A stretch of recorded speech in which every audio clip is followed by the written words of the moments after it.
Kita mulai saja ya Teh, Bu. Ya, Ya, boleh. silakan. Assalamualaikum warahmatullahi wabarakatuh. Waalaikumsalam warahmatullahi wabarakatuh. Bismillahirrahmanirrahim. Alhamdulillah wa syukru ala ni'amillah wassalatu wassalamu ala rasulillah sayyidina Muhammadin wa ala alihi wa ashabih amma ba'du. Yang terhormat Ibu narasumber, kemudian yang terhormat Ibu moderator, selamat bergabung di pagi ini. Sebelumnya marilah kita panjatkan puji dan syukur kepada Allah Subhanahu wa taala. Alhamdulillah pada kesempatan ini kita bisa melaksanakan kegiatan untuk pemenuhan tugas PCT B8 Jabar. Baik, sebelumnya saya perkenalkan dulu yang bertugas pada pagi ini. Saya selaku host, saya Ai Indrayani dari SDN Pagersari. Kemudian nanti yang bertugas menjadi moderator adalah Ibu Nisa dari SMK Nurussalam. Kemudian yang menjadi narasumber pada kesempatan ini yaitu Ibu Dorotul Faridah. Baik, Bapak Ibu, kita lanjut saja untuk ke acara inti, yaitu pemaparan mengenai bagaimana kita mengenal lebih dekat dengan polimer. Apa itu polimer, bagaimana manfaat dan sebagainya, nanti akan dijabarkan oleh narasumber kita yang akan dipandu oleh moderator kita, Ibu Nisa. Kepada Ibu Nisa, saya persilahkan. Bismillahirrahmanirrahim. Assalamualaikum warahmatullahi wabarakatuh. Suara sayanya terdengar, Bu? Terdengar dengan jelas, Bu, silakan. Jelas, bagus. Terima kasih untuk kesempatannya. Hari ini kita akan membahas tentang materi tentang polimer, makro-mikro yang sangat diperlukan dalam kehidupan kita. Nanti pembicara kita yaitu Bu Dorotul Faridah yang merupakan guru kimia SMAN 2 Tasikmalaya, lulusan S1 Pendidikan Kimia IKIP Bandung tahun 1993, lulusan S2 Universitas Galuh Ciamis, tahun lulusnya 2014. Tahun lahirnya 25 Januari 1970. Kita akan Bu Dorotul akan membahas mengenai pengertian, klasifikasi, manfaat serta dampak polimer bagi kehidupan kita. Kepada Ibu Dorotul saya persilahkan.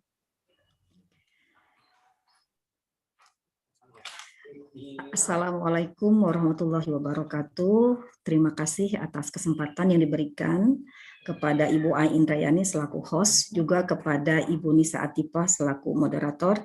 Terima kasih yang banyak karena berkat jasa beliau-beliau ini sepertinya tidak akan pernah terlaksana kegiatan presentasi saya pribadi pada penugasan virtual koordinator training batch 8 untuk kelompok 6B. Mudah-mudahan semua kebaikan yang sudah diberikan, baik dari sisi ilmu maupun support, akan dibalas oleh Allah Subhanahu wa Ta'ala. Baik, Assalamualaikum warahmatullahi wabarakatuh. Selamat berjumpa kepada Bapak, Ibu, Ananda semua pada kegiatan webinar ini. Selamat bergabung. Mudah-mudahan sharing yang saya berikan ini bisa bermanfaat. Pertama-tama tentunya kita panjatkan puji dan syukur kehadirat Allah Subhanahu wa Ta'ala karena atas karunia, atas irodatnya kita tidak akan bisa berkumpul di sini. Sholawat dan salam semoga tercurah senantiasa kepada junjunan alam Nabi besar Muhammad Sallallahu Alaihi Wasallam, kepada keluarganya, kepada sahabatnya, kepada umatnya, termasuk kita sampai akhir zaman nanti. Baiklah, pada kesempatan ini saya mengambil tema mengenal lebih dekat dengan polimer.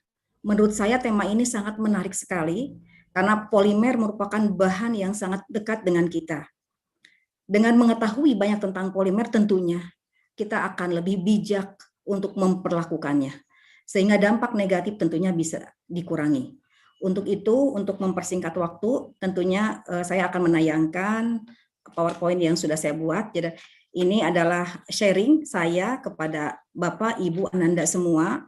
Mohon maaf kalau ada kekurangan dan kesalahan, mari kita diskusikan.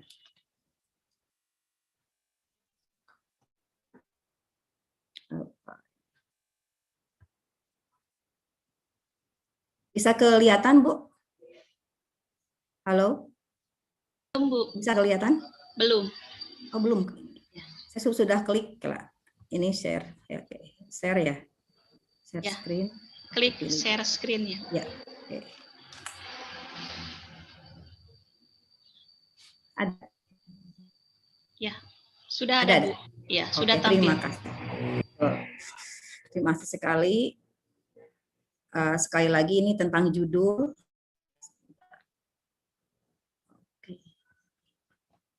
Judulnya mengenal lebih dekat dengan polimer. Ya, kalau ingin lebih jauh mungkin berinteraksi dengan saya, boleh menghubungi email saya durohfrdh@gmail.com. Saya awali dengan Bismillah tentunya, kemudian saya kutip salah satu surat dalam Al-Quran yang menurut saya sangat memotivasi saya sendiri ya, surat Quran Alam Nashrah ya, yang artinya sesungguhnya bersama kesulitan ada kemudahan. Bagi saya tentunya pelatihan ini sangat luar biasa dengan usia saya yang sudah sekian, tapi saya ingin bisa, maka tentunya perlu usaha yang sangat besar, tapi saya yakin dengan Quran yang dijanjikan oleh Allah bahwa setiap kesulitan pasti ada kemudahan. Itulah yang menjadi motivasi saya untuk terus ikut ya sampai babak penghabisan lah bahasa lainnya. Saya sabar menunggu, ya mudah-mudahan bisa terlaksana.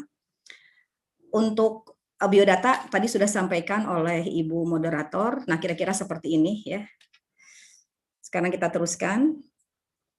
Kalau berbicara tentang mengenal lebih dekat dengan polimer, tentunya alangkah baiknya kita mulai dengan pengertian dulu. Karena dengan mengerti pengertian, biasanya terinspirasi pada kita maksudnya kemana. Gitu. Polimer sendiri itu merupakan berasal dari bahasa Yunani, terdiri dari dua kata, itu poli dan meros. Ya. Kalau poli itu artinya banyak, kalau meros itu berkaitan dengan bagian-bagian. Jadi kalau kita bayangkan antara polimer berarti sesuatu yang banyak itu bergabung. Makanya dalam aspek kimia disebut dengan makromolekul, artinya molekul yang berukuran besar sebagai gabungan dari unit-unit molekul-molekul yang kecil yang disebut dengan monomer. Jadi polimer itu terbentuk dari penggabungan rantai monomer-monomer yang jumlahnya sangat banyak sekali sehingga membentuk makromolekul. Nah, ada yang menyebutkan bahwa polimer itu memiliki unitnya antara 500 sampai 10.000. Dengan demikian sudah pasti bagaimana seberapa banyak massa molekulnya. Saya sedikit mengulas juga tentang sejarah polimer. Sebetulnya istilah polimer itu ya sudah sejak lama sih digunakan gitu. Sejak berabad-abad yang lalu kita banyak menggunakan polimer. Ada kapas ya, ada damar, ada sutra dan lain-lain. Nah, kemudian secara ilmiah, dimulai dari seorang ahli kimia Swedia namanya Berzelius tahun 1833 yang mengutarakan tentang istilah polimer. Kemudian untuk industri polimer sendiri berkembang berpuluh-puluh tahun ya, dimulai dengan Charles Goodyear di Amerika Serikat yang sebagai penemu bahan vulkanisir. Selanjutnya terjadi perkembangan yang begitu pesat karena memang kebutuhan dari polimer itu sendiri semakin hari semakin berkembang sehingga muncullah polimer-polimer yang dimodifikasi. Artinya polimer alam yang dibuat sedemikian rupa sehingga menyerupai polimer sintetis yang berasal dari polimer alam yang dibuat sedemikian rupa, dimodifikasi polimer alam itu sehingga dihasilkanlah polimer-polimer baru yang sangat mendukung kehidupan manusia. Untuk mempelajari polimer tentunya kita harus mengklasifikasikan untuk mempermudah. Jadi golongan-golongan polimer itu mau ke arah mana gitu. Apakah ke arah asalnya, apakah ke dalam bentuk susunan rantainya, apakah ke dalam reaksi polimerisasinya, ke dalam jenis monomernya, atau mungkin sifatnya terhadap panas, bahkan ada yang sampai menggolongkannya dalam bentuk bagaimana aplikasinya di dalam kehidupan. Kita mulai saja dengan berdasarkan asalnya. Ya. Kalau berdasarkan asalnya, dari mana asal polimer itu, maka polimer bisa dibagi ke dalam 3 kelompok. Polimer alam, polimer semi-sintetis, dan polimer sintetis. Kalau polimer alam sudah pasti, itu berasal dari alam. Contohnya kita sangat mengenal sekali, ada karet alam, karbohidrat, protein, selulosa, atau wol. Itu bukan bahan-bahan yang aneh ya, bukan bahan-bahan yang baru bagi kita, itu adalah bahan-bahan yang sangat kita kenal. Itu termasuk polimer. Berarti bahan-bahan ini merupakan makromolekul dan sangat dibutuhkan oleh kehidupan kita. Selanjutnya ada juga polimer semisintetis. Itu polimer yang diperoleh dari hasil modifikasi polimer alam dan bahan kimia. Jadi ada semacam reaksi kimia antara polimer alam digabungkan ya, polimer alam dengan bahan kimia. Contohnya ini agak asing nama-namanya ya, selulosa nitrat yang dikenal dengan nitroselulosa yang dipasarkan oleh itu nah, di bawah seluloid dan seterusnya.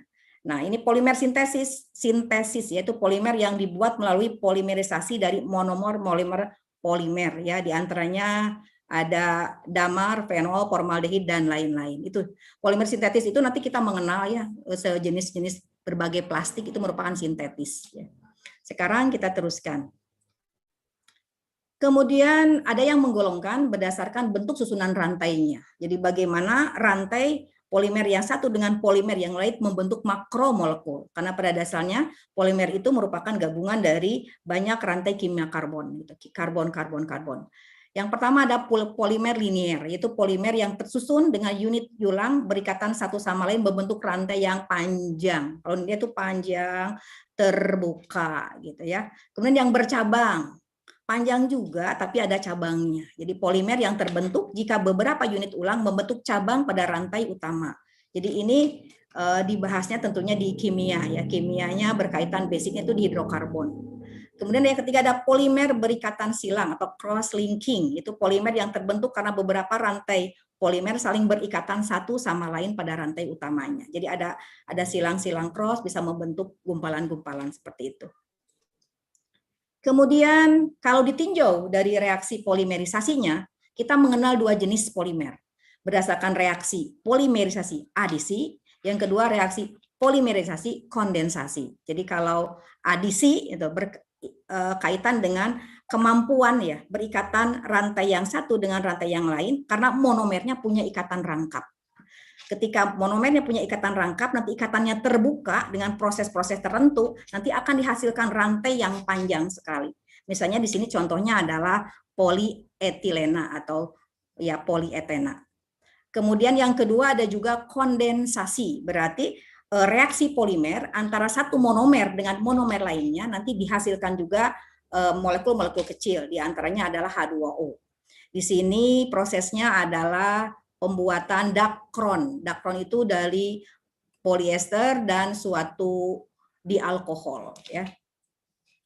Selanjutnya, jika ditinjau dari jenis monomernya, maka kita mengenal gitu, homopolimer dan kopolimer. Kalau homo itu artinya sama, berarti penyusun monomer-monomernya sama atau sejenis. Misalnya tadi etena dengan etena bergabung, terus aja etena jumlahnya sampai banyak sekali, sampai dihasilkan satu makromolekul yang dinamakan dengan polietena. Kemudian kalau kopolimer, nah ini, polimer monomer yang menyusunnya itu tidak sama. Misalnya contohnya ada dalam DNA. DNA itu asam deoksiribonukleat ya. Ada juga baklit, ada juga melamin. Itu termasuk jenis dari polimer yang penyusunnya merupakan kopolimer. Artinya monomer yang satu dengan monomer yang lain untuk membentuk kopolimer itu berbeda monomernya, jenis monomer. Oke, selanjutnya. Ini ada gambaran lebih visual bagaimana homopolimer sama kopolimer ini dibentuk. Ini contoh diambil dari tokoplas.com gitu. Ini yang homopolimer kelihatan sekali ini monomer-monomernya yang digambarkan dengan bentuk-bentuk tertentu gitu ya. Bentuknya sama, warnanya sama, kemudian yang hijau itu merupakan ikatan antara monomer yang satu dengan monomer yang lain. Sementara kalau kopolimer ya bentuknya juga beda, ada yang berwarna biru. Monomernya ada yang dia digambarkan dengan monomer yang berwarna merah segi ataupun berwarna hijau. Itu kopolimer. Selanjutnya ada juga yang menggolongkan berdasarkan perbedaan berdasarkan kemampuannya terhadap panas. Maka ada istilah termoplas serta polimer termoset. Jadi kalau dilihat perbedaannya, dilihat dari aspek kerigidan, Dilihat dari aspek fleksibilitas, kemudian kemampuannya ketika dia didekatkan dengan panas, kemudian juga apakah bisa dibentuk ulang atau tidak bisa dibentuk ulang, ya. Jadi perbedaannya bisa di sana bisa kelihatan sekali antara polimer termoplas dengan termoset. Jadi kalau ada istilah termo, kaitannya dengan suhu. Plas itu berhubungan dengan plastik gitu. Untuk mempermudah saja bagaimana kita mengkategorikan namanya. Kemudian ada juga yang menggolongkan berdasarkan aplikasinya. Jadi aplikasinya udah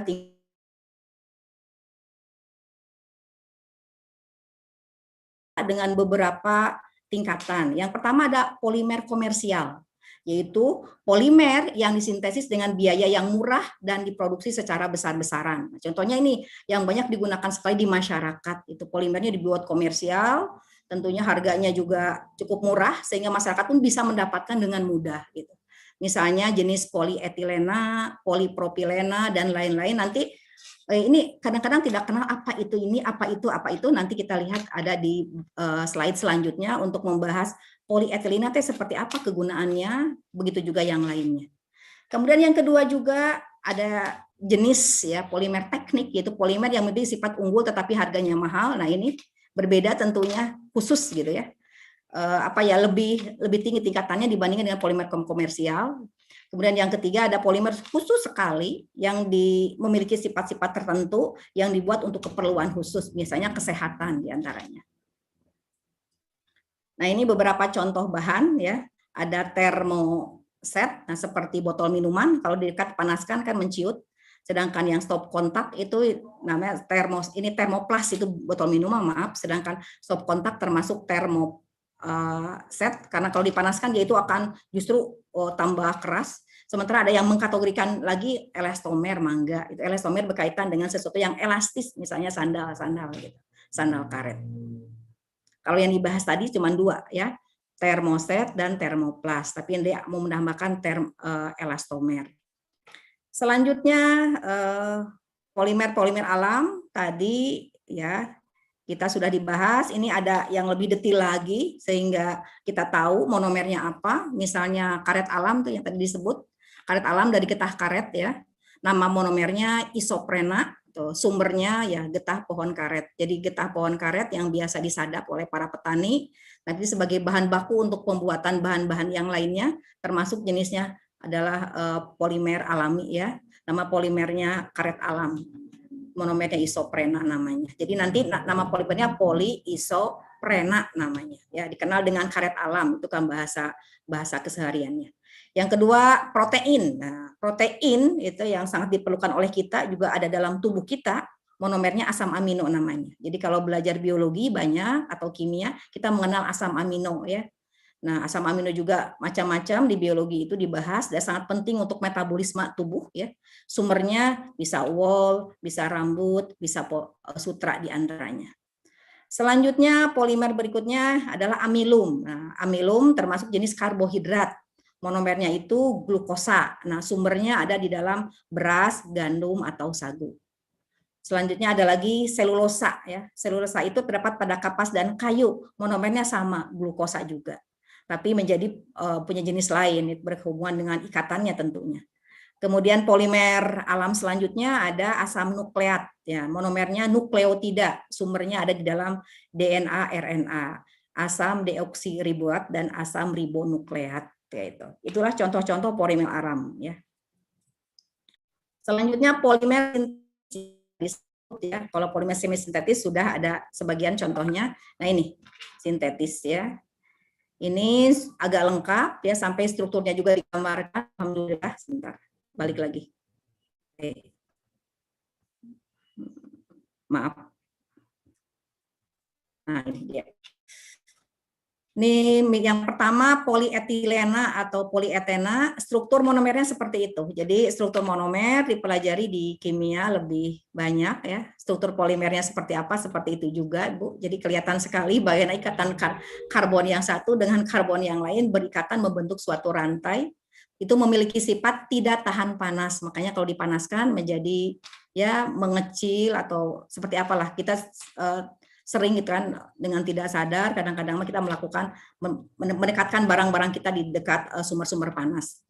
Kegunaannya untuk kantong plastik, jas hujan, ember dan lain-lain. Ini dia ya, polietena, kantong plastik. Jadi kita karena sangat kenal sekali, sangat erat, sangat dekat, bahkan mungkin tiap hari kita juga menggunakan kantong plastik. Selanjutnya ada jenis plastik yang lain, polipropilena namanya. Ini strukturnya, ini monomernya dikenal dengan nama propena kalau dalam kimia. Ini strukturnya seperti ini. Jadi ada cabangnya sedikit satu. Nah ini lebih kuat dibanding polietilena. Jadi karena lebih kuat, maka kegunaannya juga dipakai untuk yang lain yang memang kegunaannya untuk yang lebih kuat. Misalnya untuk karung, tali, dan botol. Polipropilena. Selanjutnya ada teflon. Nah, teflon kita kan kenal sekali. Teflon itu adanya di dapur ya, di dapur sebagai barang-barang yang dipakai untuk memasak yang punya fungsi itu anti lengket katanya. Ini struktur monomernya seperti ini ya. Kalau dibaca namanya itu menjadi tetrafluoroetena. Nah, strukturnya seperti itu, sifatnya tahan panas kuat, tidak dapat terbakar, anti lengket, dan digunakan sebagai pelapis ya. Pelapisnya tidak hanya panci, ternyata bisa juga melapisi tangki di pabrik kimia. Selanjutnya ada PPC ya, suka kenal kan di iklan, di iklan sampai diinjak sama gajah juga kuat. Nah itu termasuk jenis pipa ya, pipa kalau bahasa kitanya paralon itu. Ya, struktur monomernya seperti itu, yaitu kloroetilena ya. Kemudian struktur polimer seperti itu, sifatnya betul keras dan kuat. Kegunaannya pipa, pelapis lantai serta selang. Oh, ternyata pelapis lantai juga sama ya. Terbuat dari PPC, termasuk jenis polimer sintetis. Kemudian ada juga polistirena. Nah, ini menarik sekali karena barang-barang ini sangat lekat dengan kita, sering kita gunakan. Struktur monomernya seperti itu. Nah, ini peniletilena. Nah, struktur polimernya seperti itu, sifatnya kaku dan keras. Nah, kegunaannya untuk apa aja? Styrofoam, gelas minuman ringan, kemasan makanan, pengepakan dan lain-lain. Kita kenal sekali ya. Sampai sekarang banyak bahan itu menggunakan styrofoam karena punya keunggulan-keunggulan tersendiri. Kemudian ada PMMA, polimetil metakrilat diantaranya, itu struktur monomernya seperti itu. Sifatnya bening, keras tapi ringan. Nah, penggunaannya juga udah lebih jauh lagi ya, pakai kaca jendela pesawat serta lampu mobil belakang itu diantaranya. Itulah beberapa polimer sintetis dan tentunya sangat banyak sekali. Ini hanya bagian kecil saja. Ini bahan-bahan polimer yang lebih ingat karena kalau teks saja kita kadang-kadang juga jenuh gitu ya. Nah, itu dengan gambar mudah-mudahan bisa mengingat polimer-polimer yang dimaksud tadi. Tuh. Ada protein tuh telur sumber protein, kemudian ada mie itu sumber karbohidrat, ternyata juga ada itu apa ya? Kepiting ya, kepitnya para rajungan. Nah, seperti ini kulit-kulitnya katanya bisa digunakan polimer untuk mengganti polimer yang biasa kita ada, katanya seperti itu ya. Belum lagi yang lainnya. Oke. Ada rubber, ini ada apa tuh? Aduh, tidak kelihatan ya, dan lain-lain. Kemudian yang sintetis ini dia nih sangat akrab sekali dengan kita semuanya. Nah, jadi kita sebetulnya sangat dekat sekali dengan polimer.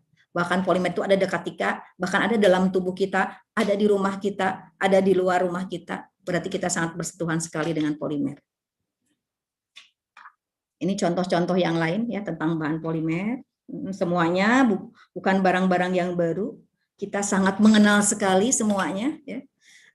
Semuanya kemasan makanan gitu ya. Makanan apalagi sekarang makanannya kan kalau beli bisa menggunakan apa namanya jasa-jasa online gitu dengan mudah. Nah, packingnya itu banyak menggunakan bahan-bahan seperti ini.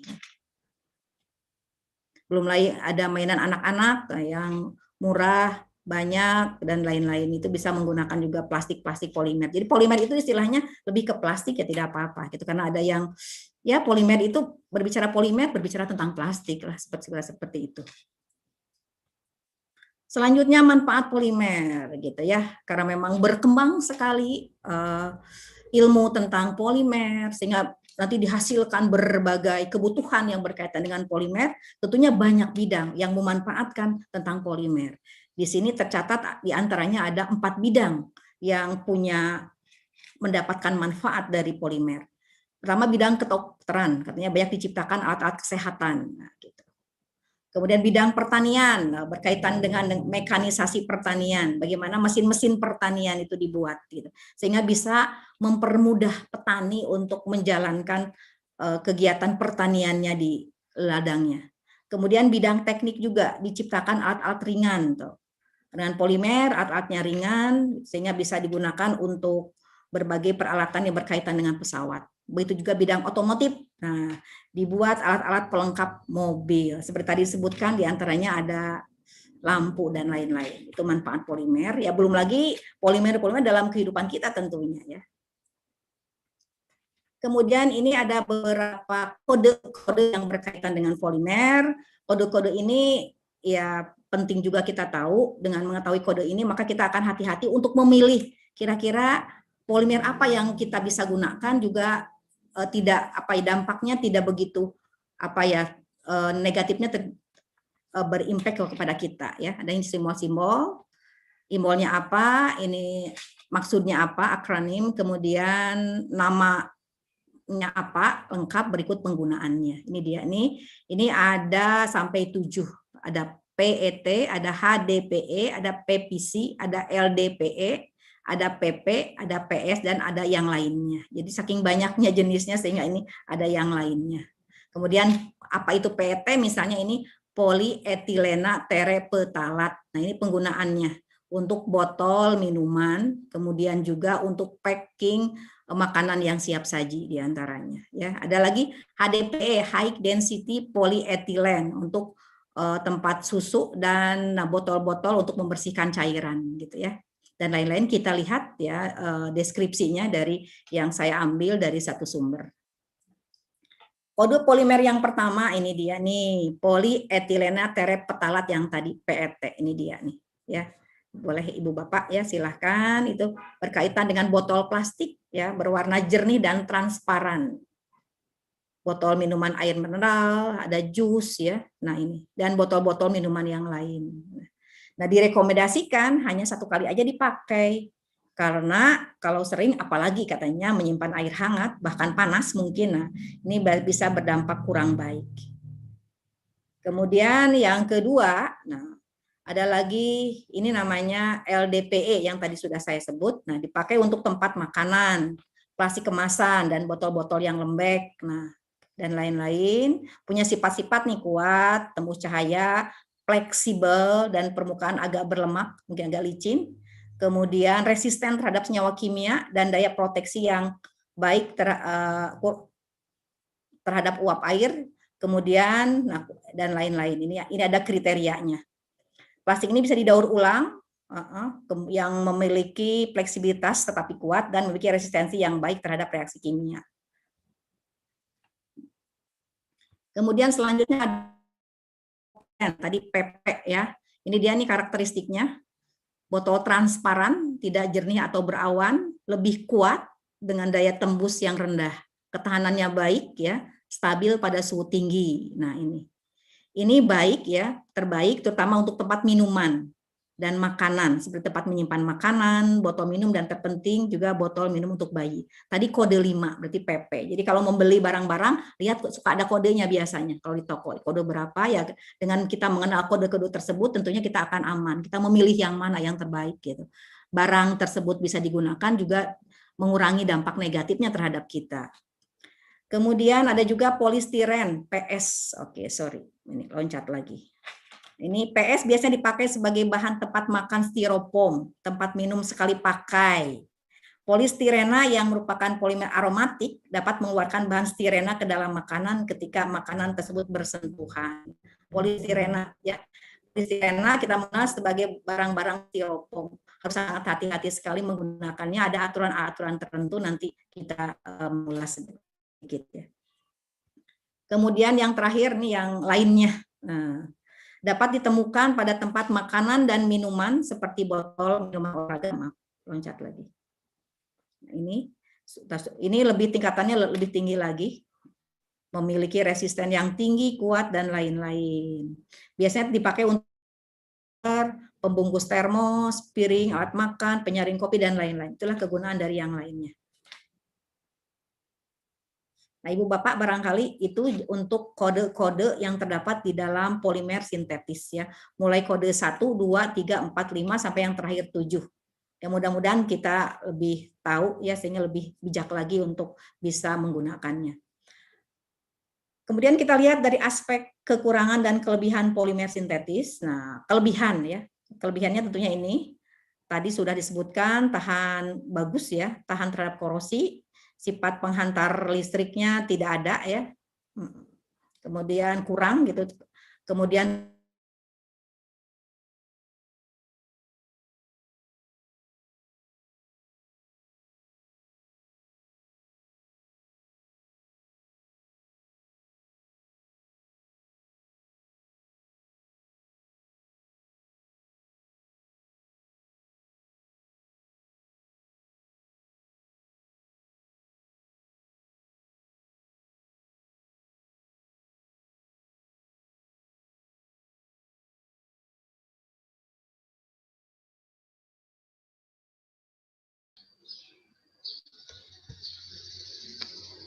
Mikrofonnya diaktifkan, Bu.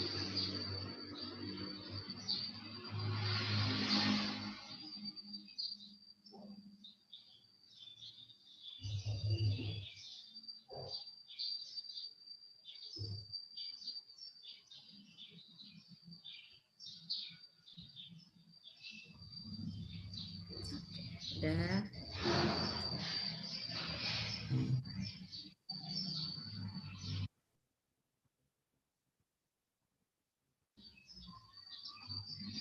Selanjutnya, sekarang bagaimana dampak plastik terhadap lingkungan.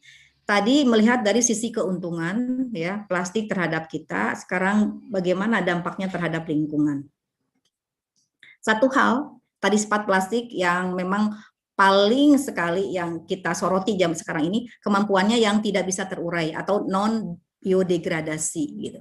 Katanya untuk menguraikan plastik itu dibutuhkan waktu yang sangat lama sekali, bahkan ratusan tahun. Di satu sisi memang kita itu menggunakan berbagai bahan polimer sintetis, ketika dibuang ke lingkungan, proses pembusukannya sangat lama sekali, otomatis semakin lama plastik itu semakin menumpuk, gitu. Bisa mencemari tanah, bisa juga mencemari air.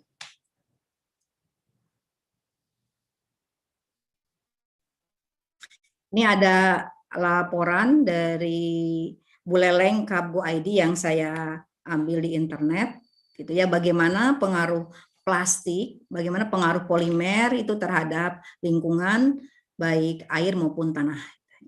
Dan kita juga suka mendengar dari berbagai informasi yang ada dari TV, misalnya ada paus terdampar ke satu pantai, kemudian setelah dibelah perutnya ternyata ditemukan banyak plastik. Ini tentunya sangat merusak lingkungan, sangat menjadikan ekosistem kita menjadi terganggu ya, sampai makhluk-makhluk itu menjadi mati akibat dari mereka itu terkena dampak dari sampah yang ada di laut. Ini sekali ya. Ini dia kalau kita perhatikan di mana-mana ya, itu dari gambar kita ambil bagaimana sampah plastik ini menyebabkan masalah lingkungan, termasuk banjir juga ya. Saluran air terhambat, akhirnya air kurang mengalir, air lebih terpusat ke dalam satu tempat. Kalau curah hujannya tambah lama tambah besar, kemudian aliran sungai juga tambah besar juga, dampak negatif tentunya bagi siapa? Bagi kita juga. Akan muncullah berbagai permasalahan, salah satunya lewat banjir, di samping tentunya masalah yang berkaitan dengan estetika. Ada bau, kemudian tidak indah, tentunya yang pada akhirnya merusak kesehatan juga. Ini salah satu poster juga saya ambil ya di internet yang berkaitan dengan Indonesia, katanya darurat sampah plastik ya. Bagaimana Indonesia itu sebagai penghasil sampah plastik yang cukup besar di dunia, katanya sampah plastik laut itu sampai kedua di dunia. Kemudian kita ketahui bahwa sampah plastik itu sangat sulit untuk terurai, tapi alhamdulillah sih ada beberapa langkah yang mengolah sampah plastik menghasilkan keuntungan yang cukup besar per bulannya, yaitu bijaksana ya. Bagaimana sampah yang tadinya membuat seseorang atau membuat lembaga menjadi sedih, yang menjadi banyak kerugian, maka dengan adanya pengolahan ini berubah menjadi menghasilkan income yang cukup besar. Ini ada di Kabupaten Bandung juga sudah dilakukan, gitu juga di Surabaya. Tapi saya percaya gitu banyak dari pemerintahan kita, di mana saya di daerah juga sudah berupaya bagaimana supaya sampah-sampah plastik itu bisa diolah menjadi produk-produk lain yang bisa mengurangi dampak jeleknya terhadap lingkungan, juga menambah income. Pada kesempatan ini ya saya juga akan menyampaikan tentang solusi ya cara penanggulangan sampah plastik, di antaranya itu dengan 3 metode. Aduh ini. Ada reuse, recycle, sama reduce. Itu sangat kita kenal sekali ya. Kalau reuse berarti kita mengulang, memakai ulang. Jadi kalau membeli misalnya dari supermarket dikasih apa ya, dikasih bungkus tapi masih bersih, kantong kresek kita bisa menggunakan lagi. Itu contoh memakai ulang plastik, reuse. Kemudian juga bisa juga reduce. Kalau reduce itu kita mengurangi pemakaian plastik. Jadi kalau membeli barang-barang nggak usah lagi dikasih plastiknya sama supermarket atau apa-apa, kita bawa barang sendiri. Itu pengalaman saya juga ketika saya di luar sana. Kalau ingin membeli plastik itu mahal sekali, sehingga masyarakat di sana kalau mau belanja itu sudah punya plastik-plastik sendiri. Ada plastik untuk kantong sayur, ada plastik untuk misalnya persabunan, ada plastik untuk cake dan lain-lain. Sehingga menjadi mengurangi jumlah plastik yang bisa akhirnya ke lingkungan dibuang. Yang terakhir adalah mendaur ulang, recycle seperti tadi ya. Ada sampah-sampah tertentu yang bisa di-recycle, bisa digunakan lagi. Sehingga ini semua metode ini bisa digunakan untuk penanggulangan sampah plastik. 3 caranya seperti tadi juga, ini lebih ke teknis ya, mengurangi penggunaan kantong plastik tentunya dengan mengganti dengan bahan lain, kemudian mengolahnya, kemudian kita harus menggunakan juga plastik. Sekarang ada yang biodegradable, artinya plastik yang seperti plastik tapi yang berasal dari bahan alam, jadi kalau dibuang lagi mudah sekali untuk terurai ya. Penggunaan plastik katanya di negara-negara tertentu sudah ada yang menggunakan plastik yang seperti ini.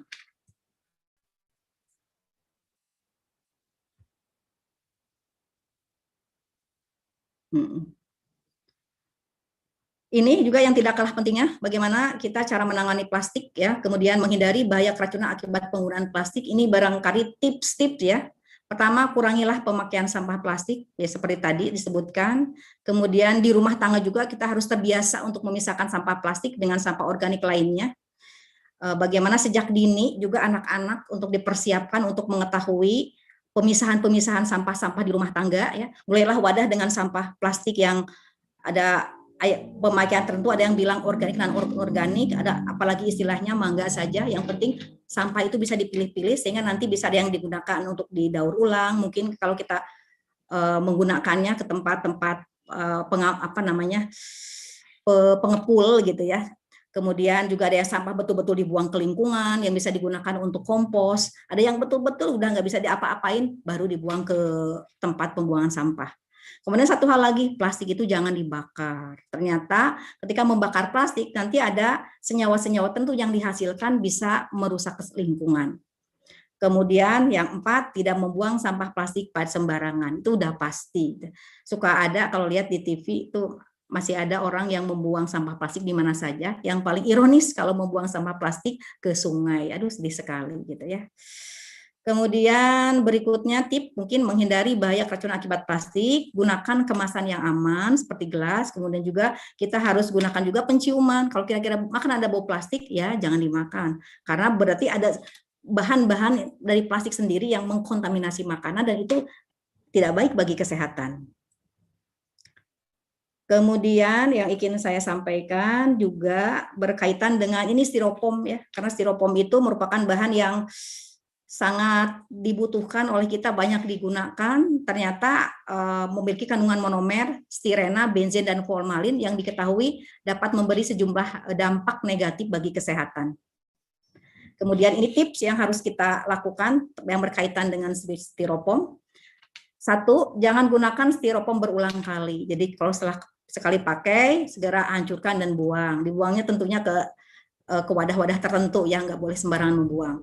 Kemudian usahakan agar makanan tidak langsung bersentuhan dengan styrofoam. Ya, bisanya bisa pakai alas dulu, bisa pakai plastik, kertas nasi, karena untuk menghindari kontak itu antara styrofoam dengan makanan. Siapa tahu nanti bisa terkontaminasi. Kemudian hindari pemanasan makanan dengan menggunakan wadah styrofoam atau menuangnya kepada masih panas ke dalam wadah yang berbahan tersebut. Ya, harus menghindari ya, karena pemanasan bisa menyebabkan partikel-partikel dari monomer styrofoam itu bisa mengkontaminasi makanan yang kita simpan. Kemudian, nah untuk makanan yang berlemak, berminyak dan menggunakan alkohol, sebaiknya jangan menggunakan styrofoam sebagai wadah. Ya, kalau kita nggak menggunakan alkohol, mohon maaf, harusnya di ini apa ya, kita nggak menggunakan alkohol ya, yang berlemak dan berminyak. Alkohol bagi kita bukan untuk makanan minuman, bukan. Ya, harusnya dibuang. Ini kata alkoholnya. Selanjutnya, terima kasih. Barangkali itu saja yang bisa saya sampaikan yang berkaitan dengan mengenal lebih dekat dengan polimer. Oke.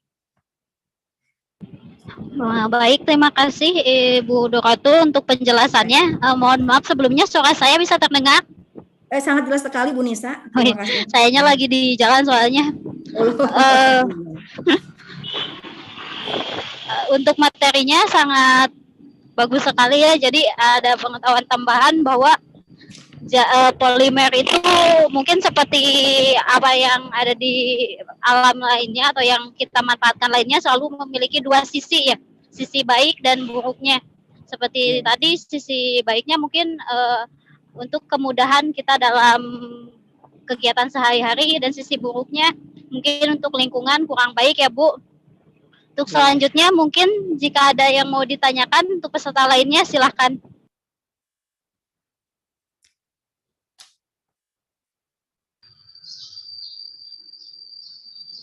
Baik Bu, boleh dari saya sendiri ya Bu yang bertanya. Ya, gini ya Bu, tadi ada dampak negatif dari penggunaan polimer. Nah untuk kesehatan sendiri ini dampak negatifnya seperti apa Bu, bisa dijabarkan? Misalkan kalau kita menggunakan polimer yang tidak semestinya, apakah itu buat tubuh kita dampaknya seperti apa? Oke, terima kasih atas pertanyaannya, sangat bagus sekali ya, melengkapi nanti. Harusnya saya juga tadi menerangkan seperti itu, penjelasan yang berkaitan dengan tubuh kita. Yang pernah saya baca diantaranya styrofoam. Itu styrofoam itu kan ada senyawa-senyawa lain, ada stirena, ada benzen, ada yang satu lagi. Nah kalau masuk ke dalam tubuh kita itu akan mempengaruhi diantaranya ada yang berkaitan dengan saraf, ada yang berkaitan juga dengan kelainan darah dan lain-lain. Jadi nanti bisa dibaca lagi lebih lengkap barangkali nanti saya ya seperti itu. Jadi bagaimana tubuh kita itu bisa dipengaruhi oleh bahan makanan yang terkontaminasi dari bahan polimer tersebut. Jadi secara persisnya ada gitu ya, ada bahan-bahan tertentu dari polimer mengkontaminasi makanannya sama kita, ada berpengaruh terhadap tubuh kita. Jadi ada yang berkaitan dengan saraf, ada yang berkaitan dengan darah, dan ada yang berkaitan dengan yang lain-lainnya. Begitu barangkali untuk sementara, mudah-mudahan tidak puas, nanti Bu Ai bisa cari sendiri. Ya, terima kasih. Ya, terima kasih Bu atas jawabannya. Sama-sama. Terima kasih Bu Ai untuk pertanyaannya dan jawaban yang cukup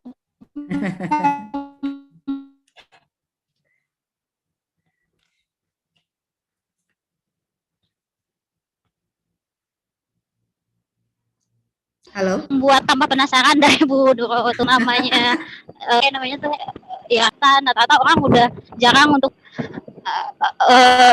kalau misalnya styrofoam kan yang saya tahu lama ya Bu buat memuainya. Oh iya, pertama ini saya boleh kan bertanya meskipun saya moderator? Boleh, silahkan. Iya, kalau nggak salah itu sampai butuh ratusan tahun ya Bu untuk styrofoam memuai. Ada nggak sih cara biar pemuaiannya itu bisa cepat tapi aman juga buat lingkungan? Terima kasih. Oke, jadi memang betul apa yang disampaikan oleh Ibu Nisa, betul sekali, styrofoam termasuk plastik yang bisa mencemari lingkungan karena memang tidak bisa terurai ya, non biodegradasi. Jadi sampai sejauh ini barangkali para ahli hanya mencari alternatif lain bahan-bahan yang punya fungsi yang sama dengan styrofoam, sehingga pemakaian styrofoam itu bisa dikurangi. Jadi sampai sejauh ini yang saya tahu, yang saya baca, memang betul seperti itu. Jadi belum ada perlakuan bagaimana styrofoam itu supaya tidak merusak lingkungan. Hanya para ahli mencarikan alternatif, mencari bahan-bahan yang punya fungsi sama dengan styrofoam, tapi tidak membahayakan lingkungan. Jadi disarankan misalnya, apalagi kalau di daerah, coba ibu bapak gunakan misalnya besek ya. Besek kan terbuat dari apa? Anyaman. Nah itu kan misalnya kegiatan-kegiatan tuh kalau sekarang mah terus aja styrofoam, padahal ada yang lain, alternatif lain yang lebih aman. Begitu barangkali Bu Nisa. Sama mudah-mudahan tidak puas juga ya. Nah itu. Jadi untuk sampai pengolahan styrofoam sejauh yang saya ketahui, kalau tidak salah nih, yang saya baca belum begitu banyak ya, hanya mencari alternatif lain lah gitu. Wadah yang punya fungsi yang sama, tetapi lebih ramah terhadap lingkungan. Begitu. Tapi pernah juga sih baca menjadi bahan lain, satu mas saya harus dibaca lebih teliti lagi gitu. Hanya tetap aja ya, itu kurangilah, tetap prinsipnya kurangilah penggunaan bahan-bahan tersebut karena lama-kelamaan bahan-bahan tersebut akan berlumpuk pada lingkungan. Ya itulah tadi lebih jauh lagi tentunya akan berpengaruh terhadap lingkungan kita. Ya, nuhun mudah-mudahan tidak puas Bu Nisa.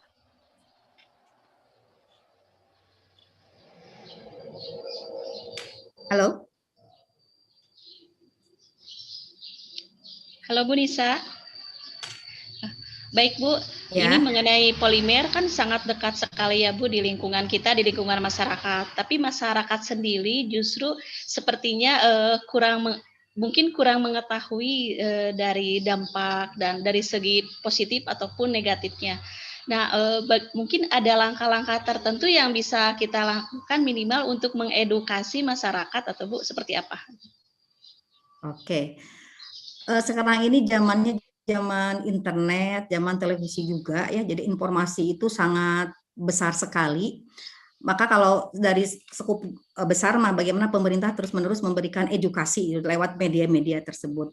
Ya. Kalau saya pribadi kebetulan sebagai seorang guru juga sama, ketika saya menjelaskan tentang polimer kepada anak didik saya gitu, saya akan memberikan penekanan. Sementara untuk masyarakat barangkali alangkah baiknya kan kalau desa-desa itu kan punya apa namanya itu persatuan pemuda itu Karang Taruna ya mungkin. Yeah. Nah, Karang Taruna tersebut ya kan memberikan apa ya pelatihan ketua-ketuanya seperti itu. Nanti dia desiminasikan paling tidak untuk lingkungan kecilnya dulu Karang Taruna.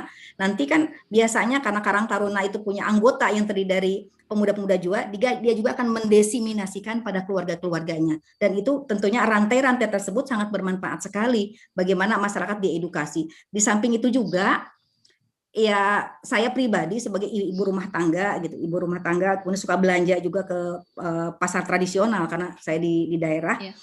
Saya juga suka ke tukang penjual misalkan daging, Bu tolong kalau daging itu misalnya jangan kresek hitam karena kan tidak baik karena kresek hitam itu ada zat pewarna tersebut kalau bersentuhan dengan yang lemak-lemak itu tadi sebutkan bisa mengkontaminasi. Maka betul di samping itu tidak boleh ya, panas juga tidak boleh, yang lemak juga kurang baik ya. Makanya kalau membeli daging saya suka minta plastik yang transparan yang putih untuk pembungkusnya. Di antaranya saya langsung ke pedagangnya, Bu maaf saya mau minta plastik yang seperti ini karena plastik ini begini gitu. Jadi memang bukan hal yang mudah ya bagaimana kalau mengedukasi menyampaikan sesuatu kepada orang lain ya harus langsung praktek gitu. Yeah. Nah itu barangkali itu yang saya lakukan. Minimal minimal kita sebagai tenaga pendidik tahulah Bu Yu. Jadi kita bisa menginformasikan ke orang tua, kemudian ke peserta didik kita juga ya. Ya baik, Bu Nisa udah terhubung lagi. Saya setuju sekali. Udah. Ya, mohon maaf tadi ada lagi ya tidak apa-apa. Karena lagi di jalan ada gangguan sinyal sedikit ya. Mungkin tadi ya udah dibahas juga, emang kadang meskipun di pedesaan justru malah besek itu bakal langka ya meskipun saya yang lagi di desa. Agak gimana ya, orang-orang lebih pengennya simple gitu dan kesannya justru besek yang dari bambu itu malah lebih mahal gitu. Jadi mungkin malah kalau saya bilang, kalau yang saya lihat sendiri karena saya sendiri di desa, justru untuk perkembangan yang seperti mencintai lingkungan seperti itu malah lebih bagus di kota karena kalau di sini sampah ya sampah bebas di mana aja buang, apa-apa bebas kayak gitu. Terus kayak penggunaan plastik kayak gitu lebih susah gitu, malah justru lebih bagus di kota. Mungkin karena kota juga dulu udah pernah kena dampak, jadi sekarang, lebih aktif mungkin Sadar ya. dalam pelaksanaan penjagaan lingkungannya seperti itu. Bagaimana yang lainnya? Ada yang ditanyakan lagi? Alhamdulillah ya saat ini sudah tergabung Ibu Yayu Yuliasari. Nah, beliau ini merupakan rekan saya Bu di penulis. Beliau merupakan sama ibu guru juga. Barangkali Ibu Yayu Yuliasari mau menyampaikan sedikit pertanyaan atau masukan seperti apa? Mumpung masih bergabung langsung dengan Ibu Doratul, Bu. Assalamualaikum warahmatullahi wabarakatuh. Ya, mangga Ibu Yayu. Waalaikumsalam. Waalaikumsalam warahmatullahi Ya, wabarakatuh. terima kasih kepada Ibu moderator yang telah memberikan kesempatan kepada saya. Mungkin untuk sedikit menyampaikan terkait tentang itu ya Bu, apa tadi tentang penggunaan bahan styrofoam, ya cukup jelas sekali tentang pernyataan Ibu bahwa styrofoam itu memang sangat mengganggu atau sangat berpengaruh sekali terhadap kesehatan. Nah, sebagai pendidik ya di sekolah mungkin dapat dijadikan sebagai edukasi kepada anak-anak di sekolah bahwa penggunaan styrofoam tersebut sangat berbahaya. Dan yang ingin saya tanyakan ya Bu, bagaimana caranya agar masyarakat itu agar masyarakat peduli terhadap lingkungan ya Bu ya, bagaimana caranya agar masyarakat peduli terhadap lingkungan, terutama tentang sampah, karena banyak sekali masyarakat yang selalu membuang sampahnya sembarangan, bahkan mungkin sudah ada papan pun dilarang membuang sampah, tetap saja ada masyarakat yang membuang sampah, begitu ya Bu. Ya. Terima kasih. Jawab. Iya Bu. Terima kasih untuk pertanyaannya Ibu Yayu. Bu Doratul silakan untuk menjawab. Iya, itu adalah, terima kasih Bu Yayu, itu adalah memang fenomena ya, tidak bisa dihindari. Kadang-kadang teman kita, misalnya saya guru, punya teman gitu ya, sama-sama pendidik juga, ada kalanya ada gitu yang masih menurut saya kurang peduli terhadap sampah. Jadi saya pun di rumah sama gitu, saya punya anak, saya juga punya anggota yang lain. Kadang-kadang sudah disediakan itu apa ya, wadah-wadah sampah, udah dipilih nih. Ada sampah dari dapur yang organik istilahnya, ada sampah yang non organik dan lain. Tetap saja gitu. Jadi bukan hal yang mudah barangkali untuk bisa menyadarkan orang tentang hal ini. Jadi alangkah baiknya sejak dini ya Ibu, barangkali karena kita sebagai pendidik sejak dini semakin anak muda sekali, semakin kanak-kanak itu mudah-mudahan semakin mudah dibentuk. Jadi bagaimana sekolah-sekolah misalnya tingkatan di SD atau di TK atau di mana gitu semakin mudah itu semakin mudah dibentuk, betul-betul diketatin gitu untuk membuang sampah. Tidak di kelas, kemudian sampahnya betul-betul di tempat sampahnya juga udah di bagian-bagian itu ada sampah organik, ada sampah yang bukan organik. Jadi kalau menurut saya sih kembali lagi terutama karena kalau sudah tua mah susah sekali gitu ya menyadarkannya, maka itulah pendidik ya, untuk tingkatan yang sangat-sangat muda menurut saya itu adalah tempat yang tepat menyadarkan manusia-manusia kecil ini terhadap lingkungan. Jadi kalau nanti terbiasa, apalagi oleh ibu guru kan suka takut biasanya, beda sama oleh mamahnya atau keluarganya, biasanya lebih nurut. Jadi ketika pembiasaan itu dilakukan oleh semua guru, oleh semua komponen di sekolah, insya Allah saya optimis gitu, mereka akan menumbuh kembangkan kesadaran untuk mencintai lingkungan, termasuk salah satunya untuk membuang sampah. Jadi kalau ke orang dewasa saya juga taluk ampun sekali gitu ya, karena kadang-kadang kalau di meja misalnya kita makan bareng.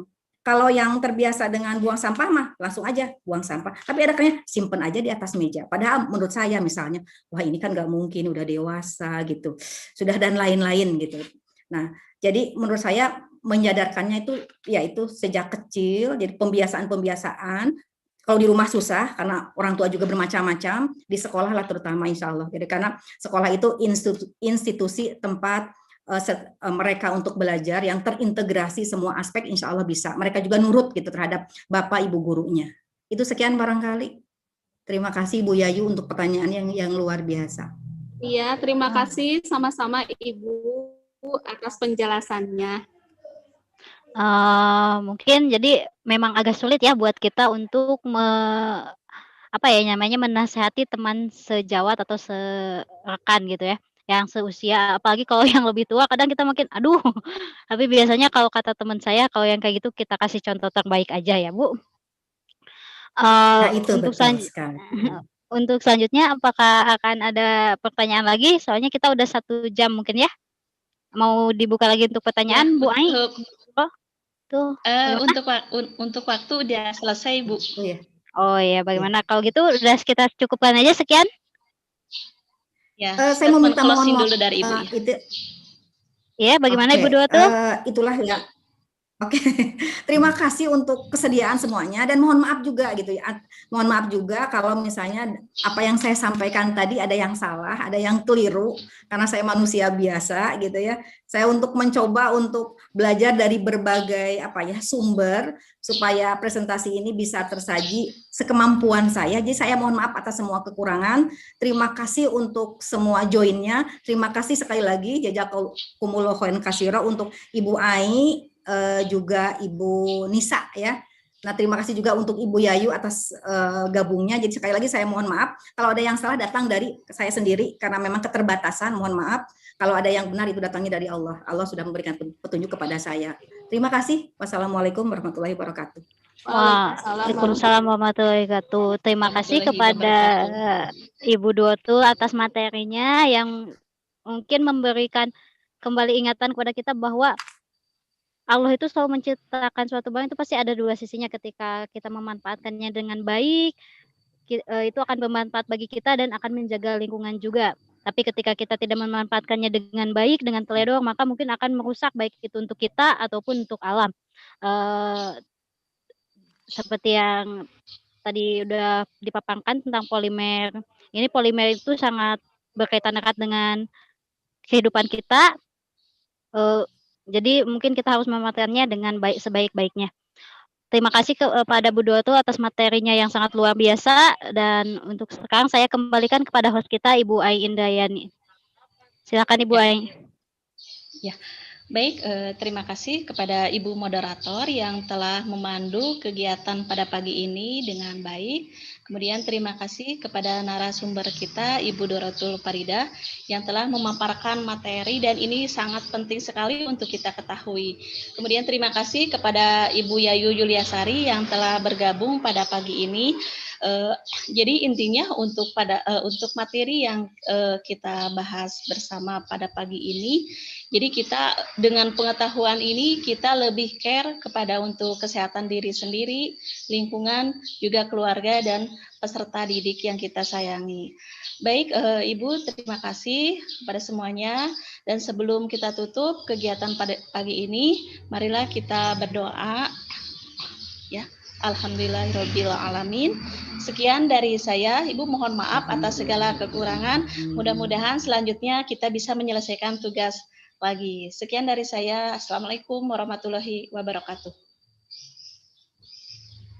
Waalaikumsalam warahmatullahi wabarakatuh. Nuhun sadayana.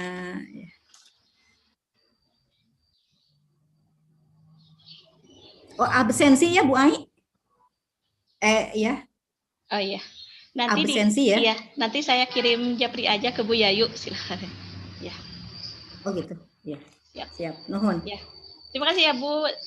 Izin lab Disalib dulu. Ya. Ya.